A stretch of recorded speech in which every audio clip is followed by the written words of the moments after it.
મોરબીમાં વાલીઓએ ચેતવા જેવો એક કિસ્સો સામે આવ્યો છે।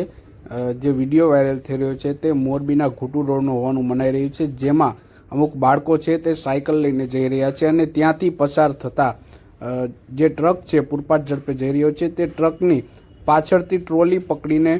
સ્ટંટબાજી કરી રહ્યા હોય તે રીતનો એક વિડીયો વાયરલ થઈ રહ્યો છે। ત્યારે વાલીઓએ આ બાબતે જાગૃત થવું પડશે અને પોતાના બાળકો મોબાઈલમાં શું કરી રહ્યા છે તેમજ બહારે જાય તો બહારે શું કરી રહ્યા છે તે બાબતે જાણકાર રહેવું પડશે। મોરબી જિલ્લાના તમામ વાલીઓ અને સાથે સાથે સમગ્ર દેશના જે એવા પેરેન્ટ્સ છે એના જોડે મારી એક વિનમ્ર અપીલ છે। આપને દર વખતે પોલીસની ટીમો એવા અલગ અલગ શાળાઓમાં, સ્કૂલોમાં, કોલેજીસમાં, જાહેર જગ્યાઓ ઉપર આપણે સાયબર અવેરનેસના પ્રોગ્રામ કરીએ છીએ અને આ પ્રોગ્રામના એક મોટો હિસ્સો આ બાબતના અવેર કરવાનો પણ છે કે જે બાળકો છે અને ખાસ કરીને જે કિશોર વય ગ્રુપના જે બાળકાઓ છે એના જે મોબાઈલ વાપરવામાં આપવામાં આવેલા હોય તો ખરેખર એના ઉપર શું એક્ટિવિટી કરે છે એના ઉપર તમામ પેરેન્ટ્સની નજર થવું જોઈએ।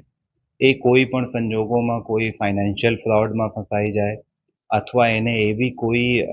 લત લાગી જાય જેનાથી એ પોતાના નુકસાન કરી શકે અથવા પોતાના કોઈ પરિવારના સભ્યને નુકસાન કરી શકે અથવા સમાજના કોઈને વ્યક્તિને પણ નુકસાન પહોંચાડી શકે એવી ઘણી બધી વસ્તુઓ ધ્યાન ઉપર આવે છે અને એ બાબતના આપણે તમામને જાણકારી મેળવવા માટે એનાથી દૂર રહેવા માટે અપીલ પણ કરવામાં આવે છે। પણ તેમ છતાં ક્યારેક એવા કિસ્સાઓ ધ્યાન ઉપર આવે છે જેને ધ્યાને લઈ ફરીથી મેં તમામ વાલીઓ જોડે એવી અપીલ કરું છું કે બાળકોને મોબાઈલ આપવામાં આવ્યા હોય તો એની એક્ટિવિટી ઉપર વોચ રાખવામાં આવે અને એવા ગેમ્બલિંગ કરવામાં,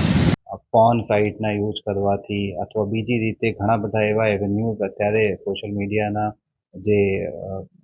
એવા એવેન્યુઝ મળી જાય છે જેના ઉપરથી એ ગેરકાયદેસર પ્રવૃત્તિ સાથે સંકળાઈને પોતાની જાતને નુકસાન પહોંચાડી શકે તો એનાથી દૂર રહેવામાં આવે એ બાબતની ખાસ કાળજી રાખવામાં આવે।